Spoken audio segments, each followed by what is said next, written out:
Masdarul kitab itu secara bentuk masdar bermakna dhamma wal jam'i. Artinya ya secara ahkam atau di sini kitabnya itu adalah masdar mengumpulkan, wal jam'i mengumpulkan. Wa istilahan ismun li jinsin minal ahkam. Adapun secara istilah kitab itu adalah nama-nama jenis daripada buku-buku amal bab atau pintu, itu namanya kitab. Adapun al-ahkam itu jamak daripada sama dengan hikam. Hikam itu jamak daripada hikmah. Kita sering mengenal hikmah. Hikmah itu jamaknya adalah hikam dan ahkam. Kalau hikam mungkin 2, 3, atau ahkam itu berbanyak. Al-taharati al-taharah bifathil ta, al-taharah menggunakan fathah ta. Secara luar adalah an-nadhafah, kebersihan. Wa amma syar'an, adapun secara terminologi syar'an, taharah itu adalah fa fiha tafasiru katsiratan minha qawluhu,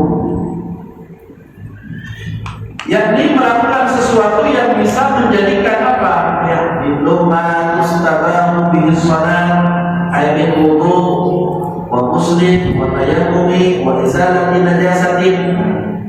Yakni sesuatu yang bisa menjadikan sahnya sholat, baik dengan wudu, mandi, tayammum, atau menghilangkan najis.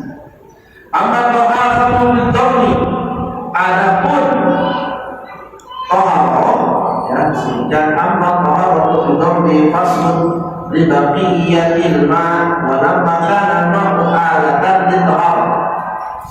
Nah, adapun di sini dijelaskan alat yang bisa membersihkan atau mensucikan itu disebut dengan air. Wa lamma kana ma'u alatan lit-taharah. Nah, air yang bisa digunakan untuk bersuci, di sini tidak sembarangan air, maka disebutkan al-miyah allati yajuzu at-tathhiru biha sab'unya. Itu ada 7 macam. Ma'us sama yang pertama adalah air hujan. Disebut itu air as-sama, air yang turun dari langit, namanya air hujan. Wa ma'ul bahri, yang kedua air laut. Wa ma'ul nahri, yang ketiga air sungai. Wa ma'ul birri, yang keempat yakni air sumur. Wa ma'ul air, kemudian mata air. Wa ma'ul khalji, wa ma'ul khalji, dan air es. Wa ma'ul bardi, dan air embun. 7 macam air yang boleh dipergunakan untuk bersuci atau taharah. Mana saja? 1 air hujan, 2 air laut, 3 air sungai, 4 air sumur, 5 mata air atau sumber air. Kemudian yang ke-6 air salju, dan yang ke-7 air embun. Ucapan-ucapan ini wa yuhibbu hadhihi sab'ata qawluka ma nazala minas sama' aw naba'a minal ardi ala ayyi sifatin kana min aslil khilqah. Dalam ungkapan, setiap air yang turun dari langit atau mancar dari bumi yang masih menetapi sifat sebenarnya. Jadi dalam Al-Quran kan jelas tentang air langit ini. Wa yunazzilu 'alaikum minas sama'i ma'an mutahhiran bihi al-khaba'ith. Dan Allah menurunkan kepada hujan dari langit untuk mensucikan kamu dengan hujan. Dalam hadis waruya Abu Hurairah radhiyallahu ta'ala anhu qala sa'ala rajulun Rasulullah sallallahu alaihi wasallam, daripada Abu Hurairah yang berkata seseorang bertanya kepada Rasulullah sallallahu alaihi wasallam, maqal ia berkata, ya Rasulullah, ya Rasulullah, inna narkabul bahra wa nahmilu ma'ana al-qalila minal ma'. Ya Rasul, sesungguhnya kami ini naik perahu dan membawa air hanya sedikit saja. Jika kami pakai untuk wudu, maka kami akan kehausan. Bolehkah kami berwudu dengan air laut? Ini kata sahabat. Kemudian Rasulullah SAW, wa tahuru ma'mu'an hillu maitan. Kemudian Nabi menjawab, laut itu halal airnya, laut itu suci airnya. Kemudian selain suci, mensucikan. Jangankan mensucikan, bangkainya saja halal. Ini tentang penjelasan dari Bapak yang kemudian dalam Quran dan jelas ini bukan air laut dalam hadis, karena pernah ada satu ketika sahabat berpergian bawa air sedikit naik perahu, kalau kami pakai buat rumah habis ya Rasul. Boleh tidak wudhu pakai air laut? Boleh tidak? Air laut itu suci dan mensucikan. Jangankan itu, bangkainya saja halal. Jadi semua makhluk yang ada di laut itu halal, kecuali manusia mati. Kami itu bukan makhluk laut, kebetulan aja tenggelam. Tapi kalau hewan-hewan laut halal, sekalipun ikan paus, kalau ada yang mau boleh. Gimana cara nangkapnya? Pernah di zaman sahabat lagi pergian jauh, sahabat di pinggir laut terdampar ikan. Kemudian karena halal bangkai dia sudah dimakan. Ya, cuma kan tidak semuanya mungkin jadi meliti. Gimana caranya makan ikan selesai? Tapi tetap halal. Binatang laut itu harus halal. Kita tidak tahu berapa banyak jumlah binatang laut yang ada di laut. Pasti katanya lebih banyak makhluk yang di laut daripada di daratan. Mungkin kan tidak tahu, termasuk cumi-cumi yang besar itu namanya tetap halal karena binatang laut. Bagaimana dengan buaya? Nah, kalau buaya kan bisa hidup di darat, bisa hidup di laut ya. Jadi binatang yang hidup di dua alam tidak dihalalkan. Sebagian ada yang menghalalkan. Tapi buat apa makan buaya? Ikan dan si banyak itu lah mencari resiko makan buaya karena mati ya kan. Jadi yang halal jauh itu jauhi saja. Yang halal masih baik. Kepiting. Nah, ini kan kepiting itu ada dua, ada rajungan, ada kepiting bakal. Kepiting bakal kalau kelamaan di dalam mati ya tetap halal, itu masih diperbolehkan. Sekalipun sebagian mengatakan itu subhan. Nah, itu sebagian ulama mengatakan ya tetap kalau lama kelamaan di dalam mati, karena dia bukan binatang darat. Nah, mau sekarang kita masuk ke tohar. Apa itu definisi tohar? Tadi dikatakan apa itu tohar? Ya, tohar itu bersuci lah yang paling tepatnya. Nah, sebagian di sini disebutkan tohar itu adalah menghilangkan hadas, najis atau aktivitas yang membuat substansi keduanya, seperti tayamum, istinja dengan batu, atau yang sesuai dengan cara keduanya, seperti mandi sunnah dan basuhan kedua setelah hilang najis. Itu disebut tohar.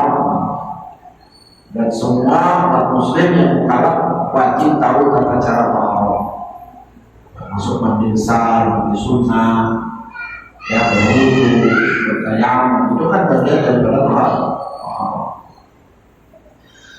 Nah, yang kedua dari tadi makan yang tadi kita dapat hukum menggunakan air. Wajib untuk perkara yang fardu, sunnah untuk perkara yang sunnah. Haram menggunakan air gasapan, artinya haram menggunakan air hasil mencuri untuk bersuci. Kita bertujuan untuk mensucikan diri, airnya hasil mencuri ya tidak suci, karena gosok. Makruh menggunakan air musammas. Tadi kita jelaskan apa itu musammas. Khilaf al-fauda, menghilangkan hadis dengan air zam-zam, itu ada khilaf. Ya, bagaimana menghilangkan hadis dengan air zam-zam? Contoh istinja dengan air zam-zam itu tidak dianjurkan. Sekarang sulit orang untuk minum ada pakai istinja, maka dihilangkan. Dan mubah menggunakan air untuk selain yang diperintahkan. Walhasil anna ma'a ta'tarihi al-ahkamul khamsah. Ya, sekarang. Jadi tadi penjelasannya wajib untuk perkara yang fardu untuk menggunakan air itu apa? Wajib pertama adalah wajib untuk perkara yang fardu. sunnah untuk perkara yang sunnah. Jadi macam-macam menggunakan air. Air itu wajib digunakan untuk perkara yang fardu. Untuk apa? Mandi wajib. Untuk wudu itu wajib. Memandikan jenazah ya, itu wajib. Sunnah untuk perkara yang sunnah. Untuk apa? Mandi sunnah seperti mandi hari Jumat. Haram apabila menggunakan air yang hasil mencuri. Kalau ada air dari warung, ada air yang kita pakai untuk wudu, haram ya, karena hasil mencuri. Makruh menggunakan air musammas. Nah, makruh itu apa? Hukum makruh. Makruh itu digunakan tidak berdosa, dilaksanakan tidak berdosa, tetapi ditinggalkan dapat pahala. Contoh menggunakan air musammas. Apa itu? Air yang terkena sinar matahari secara langsung dalam kondisi panas dan melebihi suhu normal. Itulah kenapa ada air musammas, air yang langsung terkena sinar matahari, itu bisa menyebabkan penyakit belang sama kulit. Maka makruh, itu terjadi biasanya di wilayah-wilayah yang panas seperti di Jazirah Arab. Gurun pasir kan panas juga. Di musim panas kalau matahari langsung kena air yang kita pakai bisa membuat kita berpenyakit. Maka itu makruh hukumnya. Dosa sih tapi makruh. Itu definisi makruh ya. Maka makruh itu bagusnya ditinggalkan. Contoh merokok itu kan makruh. Ya yang makruh ya, yang berpatokan pada makruh. Merokok itu makruh. Dilaksanakan tidak berdosa, tapi ditinggalkan dapat pahala. Maka sebaik-baik makruh itu ditinggalkan. Bukan berarti saya melarang rokok. Nah itu makruh. Kan ada definisi rokok sunnah, nggak ada kan? Rokok hukumnya sunnah, makruh. Tidak berdosa, tapi kalau ditinggalkan dapat pahala. Sama dengan menggunakan air musammas tadi. Menggunakan air yang langsung kena sinar matahari secara langsung itu makruh hukumnya. Kalau di Batam bagaimana? Di Batam masih kondisi tidak sepanas di daerah Jazirah Arab, jadi masih boleh saja. Kadang kita air kena pipa kita masuk panas banyak, nah itu tidak makruh karena tidak seperti di daerah-daerah yang panas dan sangat ekstrim. Mubah menggunakan air untuk selain yang diperintahkan. Mubah itu boleh, boleh saja. Misalkan ya air dipakai untuk mencuci yang lain yang tidak diperintahkan, ya mubah, boleh saja. Mencuci mobil, mubah. Itu hukum air, hukum menggunakan air. Nah sekarang kita sudah tahu hukum menggunakan air. Definisi air itu apa? Ya. Nah, kalau kita tengok air itu, kalau kita belajar biologi, itu elemen lembut jernih yang berwarna sesuai dengan tempatnya. Allah menciptakan segala dalam air ini ketika minum. Ini elemen yang lembut jernih berwarna sesuai dengan tempatnya. Air dimanapun dia berada selalu mengikut tempat. Maka air itu jatuh ke tempat yang paling bawah. Maka air ini tak bisa dibohongi. Coba dengan ilmu air ini, maka tukang bangunan berapa banyak yang bisa makan kepada pakai air kan? Coba kalau kita boleh kan di terpas pakai air kan? Air kita bisa dibohongi harusnya. Jadi manusia kadang bukan bohong. Tapi kalau sudah ditimbang sama air, adalah Allah menciptakan air buat yang muslim. Ketika minum secara kalau ada air kita mati. Kalau itulah air adalah sumber kehidupan. Maka karena sumber kehidupan jangan memubazirkan air. Sekarang di Batam kalau nggak ada PDAM kita terlambat katanya sulit air, hanya hemat air, kontrol air. Ya. Kalau tidak perlu jangan dibuang-buang dengan langsung. Maka dalam wudhu kan disunahkan menghemat air. Bagaimana cara menghemat air? Tidak menggunakan air yang berlebih-lebihan. Sebenarnya wudhu dalam kondisi normal pakai satu aqua gelas itu sebutnya boleh. Satu gelas itu cukup untuk dalam kondisi darurat. Tapi kalau normal itu harus terbasuh semuanya. Kalau menggunakan pancuran jangan terukur. sedikit, sekalipun air banyak, itu sunnah menghemat air. Sunnah menghemat air. Qalu rubiya ila aqala wa huwa jawharun latifun safar yasruna bilawni. Tadi kan definisi. Nah, kemudian ada pertanyaan, mengapa air dijadikan alat bersuci? Nah, ada jawaban. Al-iqna fi hal bab al-sujud. Di sini dijelaskan wal amru lil wujubi kama marrafa law kafa ghayruhu lama wajaba ghusl bawli bihi wa la yuqasu bihi ghayruhu li'anna tuhra bihi inda imami ta'abbudi wa inda ghairihi maqbul makna. Jadi kenapa air dipakai untuk bersuci? Karena strukturnya yang lembut dan halus yang tidak dimiliki oleh benda lain. Itu jawaban fikih. Jawaban fikih kenapa air digunakan untuk bersuci? Karena strukturnya lembut dan halus yang tidak dimiliki oleh benda lain. Namun pun demikian, menurut Imam Al-Qaim tidak bisa dinamar atau ta'abbud. Air tidak bisa dinamar. Saking kuasanya Allah, dan semakin kami meyakini kita bahwa Allah itu nyata. Allah itu yang menghadirkan benda seunik ini. Kita pernah berpikir ya, kenapa air seperti ini gitu kan? Bisa dipakai bersuci. Harus semakin yakin bahwa yang ada di alam semesta ini pasti ada yang menciptakan. Siapa? Allah.